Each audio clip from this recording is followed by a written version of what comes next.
እግዚአብሔር ለዛ ያብቃኝ። በጣም እያነበብኩ ነው። ውይ ደስታ ላይ ነኝ። በሚዘገንን ሁኔታ የማያቸው ነገሮች በደላላ ነው መንግስተ ሰማያት የምትገባው እኔን ካበላ ካጠጣ ነው እያሉ ለሚሸውዱ ሲኦል ብትገባ ራሱ የሚያሳዝነኝ ምድር ላይ በክርስትና ማስተማር ሲገባው በክርስትና ሳያኖረው ለሞተው በፍታት ከሲኦል መንግስተ ሰማያት አስገባለሁ ብሎ ይጸልይልሃል። ፍታት የሚባለው እሱ ነው። ከሞትክ በኋላ ጸልዬ ገነት አስገባለሁ ብሎ ይጸልይልሃል። ምን አይነት ይሄ ጥንቁልና አይመስላችሁ? እውነት ለመነጋገር እንደ አንድ ሰው በድን ነው። የለም አይሰማም፣ አይለማም። ሂዝ ደን ምድር ላይ ክርስቶስን አምኖ መኖር ሲገባው ንስሐ ገብቶ መሞት ሲገባው እንደፈለገ ወሮ በላ ሆኖ ወንበዴ ሆኖ ሞቶ ፍታት ተደርጎለት በስነ ስርዓት ፍታት ተደርጎለት መንግስተ ሰማያት ይገባል ተብሎ በስነ ስርዓት በቤተ ክርስቲያን ፍታት ይደረግለታል።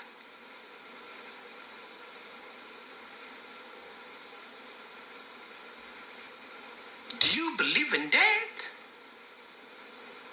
ታምናለህ? በእውነት እኔ አሁን በምድር ላይ አሁን በዛኛው ህይወቴ በምኖርበት እኔ በዛኛው ህይወቴ ብሞት በየትኛው ህይወቴ በተሳዳቢነት በዘርጣጭነት ጓ በማለት በትቢት በምኖርበት ህይወቴ ላይ ዮኒ ማኛ በህይወት ሞተ እና መንግስተ ሰማያት ታስገቡኛላችሁ? ከኒ ዱዴ እሱን እኮ ነው እያደረጋችሁ ያላችሁት።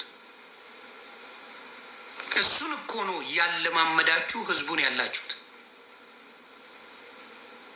እሱን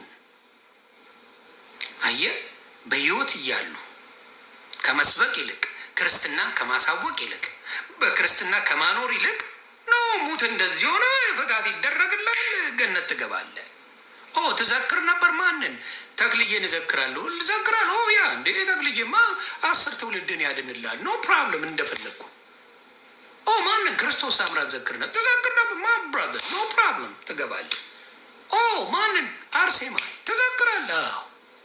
አረ ምን ጣጣ አለው? ግባ። ይሲ ምን ያህል በህይወት ላይ እንደሚቀልዱብህ፣ ምን ያህል የእግዚአብሔርን መንገድ እንደሚያስቱ፣ ምን ያህል ከእግዚአብሔር እንድትርቅ እንደሚያደርጉ በዚህ ማየት ትችላለህ። እና ያንን ነገር ክርስቶስን ጴንጤን ተከተላል አላልኩም ብዬም አላውቅም። ጴንጤን እንኳን እኔ ጴንጤ ብሎ አያውቅም። እኔ ነቢት ብርቱካን ስታስገባኝ ጌታ ኢየሱስ ክርስቶስን የግል አዳኛ አድርገህ ተቀብለሃል ወይ ነው። ተቀበል። ጴንጤውን የሚባል ነገር የለም። በጴንጤ ጴንጤውን የሚል የለም። በኦርቶዶክስስ ሁን፣ በሙስሊምስ ሁን ተብለ ነው። ጴንጤ ኢየሱስን ነው የሚሰብክ። መዳን በማንም የለም የሚለው መጽሐፍ ቅዱስ ነው የሚጠቅስልህ። በአንድ ልጁ በእግዚአብሔር ልጅ በኢየሱስ ክርስቶስ ነው እያለ ነው የሚጠቅስልህ። ነትንያስ አየህ፣ ያንን ጥቅስ ነው የምትናደዱበት፣ ያንን ጥቅስ ነው የምታብዱበት፣ ያንን ጥቅስ ነው ምን የሚያደርጋችሁ የሚያማችሁ። የኢየሱስን ክብር ለሰዎች ሰጣችሁ። ነገረ እኮ ለፍርድ ቅድስት ድንግል ማርያም ትመጣለች። መጎናጸፊያን ይዛ መስቀሏን ይዛ ሁሉ ነገር መስቀል ይዛለች። እንደ እመቤታችን ሲድና መጽሐፍ ቅዱስ እንደሚለው ስለ መስቀል አንድም ቦታ ስለ እሷ ያወራ። መስቀል የክርስቶስን መከራ መታሰቢያ ነው። የክርስቶስን ለእኛ ብሎ የከፈለውን ዋጋ ማሰቢያ ነው መስቀል እንጂ ከእንጨቱ ማንም ጉዳይ የለው። እንደ ራፐሮችም ያደርጉታል እኮ ራፐሮች፣ ጨፋሪዎች፣ ሁሉም ያደርጉ፣ ወንበዴዎች ያደርጉታል። መስቀሉ ይደዝሜን አይነት እንጨቱ ችግር የለውም ጌጥ። የክርስቶስን መስቀልን ባየ ቁጥር የክርስቶስ ለእኛ የከፈለውን ዋጋ መታሰቢያ እንጂ መስቀሉ ያድናል አይደለም። 'ሰው ብዙዎቹ መስቀል ይዛ ቅድስት ድንግል ማርያም ትመጣለች ብሎ ዘበነ ይሰብካል። የት ቦታ አለ? የት ቦታ አለ? የት ቦታ ነው ያለው? አያችሁ፣ ይህንን ነው እንድታስተውሉ ምነግራችሁ። ለፍርድ ትመጣለች ማርያም ብለው የሚያምኑ ኦርቶዶክስ ወንድምና እህቶች አሉ። ለፍርድ ትመጣለች እንዲህ ብለው የሚያስተምሩ አሉ። እነሱን ግን የሚነቅፋቸው የለም። ለፍርድ ምን ብላ ነው የምትፈርደው? ቅድስት ድንግል ማርያም ምንድን ነው የምትፈርደው? የፍርድ ስልጣን ተሰጥቷታል እንዴ? ያውም የትንሣኤው ጊዜ ዳግመኛ የሚመጣው ለፍርድ በሆነ ጊዜ ትመጣለች።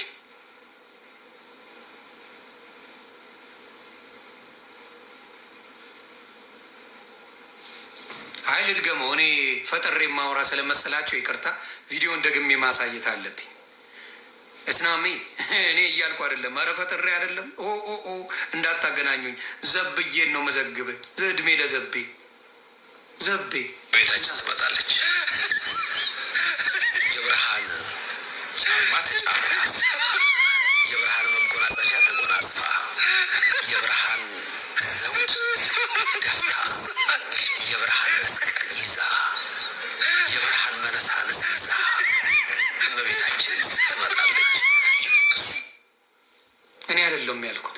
እኔ ለጓ እንዳትሉ። እኔ አይደለሁም ያልኩት፣ ዘብዬ ነው። የመጽሐፈ ዶሮ ባለቤት የመጽሐፈ ዶሮ ባለቤት ነው የሚል አባቴ። እኔ አይደለሁም ብሮ። ሲሪየስሊ እንደዚህ ብሎ ያስተምራሉ። ስለዚህ የክርስቶስን ቦታ ለቅድስት ድንግል ማርያም አምላክነት ሰጥተዋል። ፈራጅ አድርገዋታል። ጭራሽ አማላጅ ነበረች። አሁን ወደ ፈራጅነት ወስደዋታል። ከምልጃ ወጣች። አሁን ምልጃውን ትተዋለች። ከምልጃ ወጣለች። አሁን ደግሞ ፈራጅ ሆናለች። ዳግመኛ ትመጣለች ለመፍረድ። በዚህ ደረጃ እመቤታችንን ይጫወቱባታል፣ ይቀልዱባታል። ድንግልን መጫወቻ አድርገዋታል። በጣም ያሳዝናል። ለማንኛውም የኔ የሆኑ ወዳጆቼ ከች በሉና አንዳንድ ነገር ስለዚህ የምትሉት ካለ እስቲ እንነጋገር። አንዳንድ ነገሮች የምትሉ ካለ ቅዱሳን የምታነቡ መጽሐፍ ቅዱስ እኔም ማቃችሁ ወዳጆቼ ኑና እስቲ ምን ትላላችሁ? ስለዚህ ጉዳይ ምን ትላላችሁ? ኮፒ ሊንክ ምን ትላላችሁ? ስለዚህ እውነት ምን ትላላችሁ? ለፍርድ ትመጣለች፣ የፍርድ ቀን ትመጣለች ብለው እያስተማሩ ነው። እና እንግዲህ ፍርዱንም ፈራጅም እንደሆነች እየተናገሩ ነው።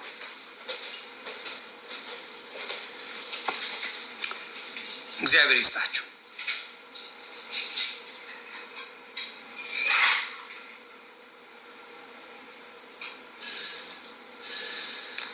እግዚአብሔር ይስጣችሁ። ስለዚህ ማስተዋል፣ እኔ ጸልዩ ነው የምለው ለማንኛውም ወንድምና እህቶቼ። መገለጥ ከእግዚአብሔር ነው፣ የእውቀት ጉዳይ አይደለም። ዳዊት ምንም እውቀት አልነበረው፣ ምንም አይነት። ቅዱስ ዳዊት እግዚአብሔር እንደ ልብ ያለው መመረጡን እንኳን አያውቅም። መመረጡን እንኳን አያውቅም ቅዱስ ዳዊት። እሱን የመረጠው እግዚአብሔር አምላክ እንደ ልብ ያለው። ኃጢአት ሰርቶ ወደ እሱ ነው የሚሄደው፣ እያለቀሰ እንደገና ይቅርታ ይጠይቃል። በቃ ወዶታል፣ እግዚአብሔር ወዶታል፣ ከና ኃጢአቱ ወዶታል። ኃጢአት ይሰራል፣ አይደበቅም፣ ይሄድና ያለቅሳል። ጌታ ሆይ በድያለሁ ይቅር በለኝ። ኃጢአት ይሰራል፣ ይሄዳል አባቱ ጋር ያለቅሳል። በቃ እንደ ልብ ያለው እግዚአብሔር አምላክ እና በጸጋው ስትመላለሱ፣ በፍቅር ስትመላለሱ፣ በእናንተና በእግዚአብሔር መካከል ሊኖር የሚገባው ፍርዱን ሊሰጥ የሚችለው ኢየሱስ ክርስቶስ እንደሆነ መጽሐፍ ቅዱስ ከነገረ ከፈራጁ ጋር ነው ምን ማድረግ ያለብን። እንዳይፈርድብህ ሪሌሽንሽፕ የምትፈጥረው እንዳይፈርድብህ፣ ሌላው መፍረድ አይችልም። they can't none of them በነፍስ ላይ በህይወት ላይ በቅድስና የሚኖሩ ብዙ ነገር ሊያደርጉ ይችላሉ። እንኳን ሰው ጠንቋይ ሊያደርግ ይችላል። ጠንቋይ ጥቁር ፍየል ካልሰጠሽው ፈስ በፈስ ነው የሚያደርግሽ። ፈስ በፈስ መስተፋቅር አሰርተው ፈስ በፈስ ያደርጉሻል። እሱን ነው የምልከው መኩሻዬ፣ ፈስ በፈስ ተግባ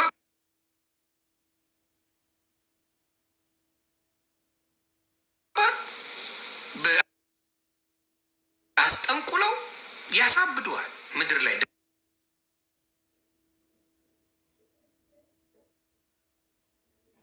ደብተራዎቹ አሉ።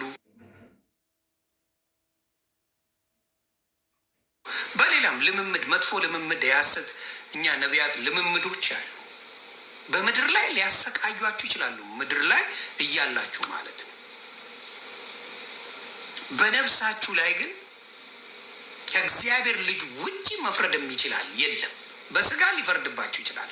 በነፍሳችሁ ግን ማንም አይችልም። በስጋ ይፈርዳል። ልትሞት ትችላለህ፣ ምናምን ሊያደርግ ይችላል። በነፍስ ግን መፍረድ አይችልም።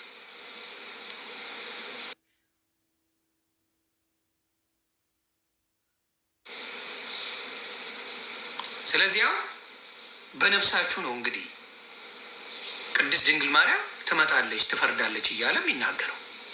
ትመጣለች እንደሚመጣ የተነገረ ኢየሱስ ክርስቶስ ነው። ሊፈርድ ነው የሚመጣው። ስለዚህ ከፈራጁ ጋር ነው ኮንታክቱ፣ ከሚፈርድብ ጋር ነው የምትሆነው። ወደ ኢየሱስ የምትጠጋ ከፍርድ እንዲያወጣ ከመንፈር ከሞት ፍርድ ከምን ፍርድ? ነፍስ ሲኦል ከመግባቱ ፍርድ። ስለዚህ እሱ ላይ በጣም በጣም በጣም ብትጠብቁ መልካም ነው ብዬ አስባለሁ። መልካም ነው ብዬ አስባለሁ። እና ፍርዱን ለሌላ የምትሰጡ የምታጓድሉ፣ ትመጣለች እያላችሁ የምትሰብኩ የሐሰት ትርክታችሁ እየወጣ ነው፣ ገሃድ እየወጣ ነው። ሰው እያነብባችሁ ነው። እፎይ ስለ እስልምና ሲያነብ እንዳልተበሳጫችሁት ስለ ኦርቶዶክስ ደግሞ ነገሮች ሲነበብ ያሉትን በቪዲዮ ሲመጣ በማስረጃ ልትበሳጩ አይገባም። መታረም ያለባቸው አባትንን ተብዬዎች አሉ። መታረም አለባቸው፣ መማርም አለባቸው። መታረም ሳይሆን አዶንት ቲንክ መጽሐፍ ቅዱስ ያነባሉ ብዬ አላስብም። ምክንያቱም አንድ መጽሐፍ ቅዱስ ከሚያነብ ሰው እንደዚህ አይነት ነገር አይጠበቅም።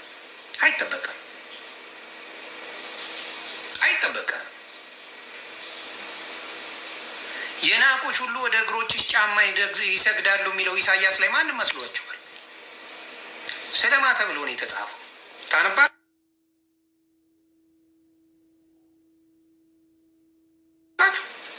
ስለ እስራኤል እኮ ነው። እስራኤልን ፊሊስጤሞች በሙሉ ሲያሰቃዩት አይደል የሚኖሩት? እስራኤል እኮ አጥፍተዋት ከተመሰረተች 80 ዓመት አልሞላትም። አጥፍተዋት እስራኤላዊ የተባለም በሙሉ አጥፍተዋቸው ነበር። አሁን ለእስራኤል አሜሪካ ትንቀጠቀጣለች። ዓለም እስራኤልን ይፈራታል። ይችን የምታህል መሬት በሬ ግንባር የምታክል መሬትን ሙሉ በሙሉ ዓለም የሚፈራት ምድር ሆናለች።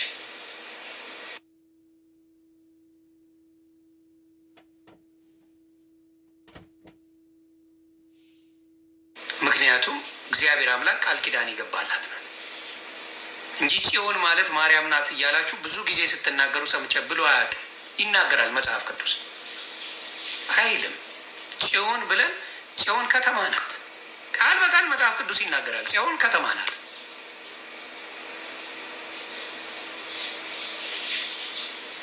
ጽዮን ከተማ ናት። የእሷን ምን ታደርጋላችሁ? ወስዳችሁ ማርያም ናት ብለን ግግም ብለህ ትወስዳለህ። በማን እያለ መጽሐፍ ቅዱስ ላይ ጽዮን ማለት ከተማ ናት አይደል?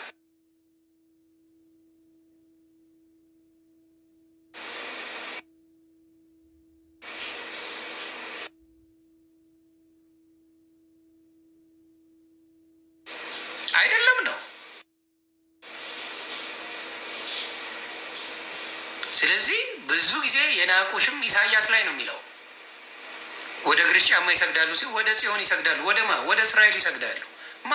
በፊት ሲያሳዷት የነበሯት አጥፍተዋታል። እስራኤል የሚባለን ሙሉ በሙሉ ኮምፕሊትሊ አጥፍተዋት ነበር።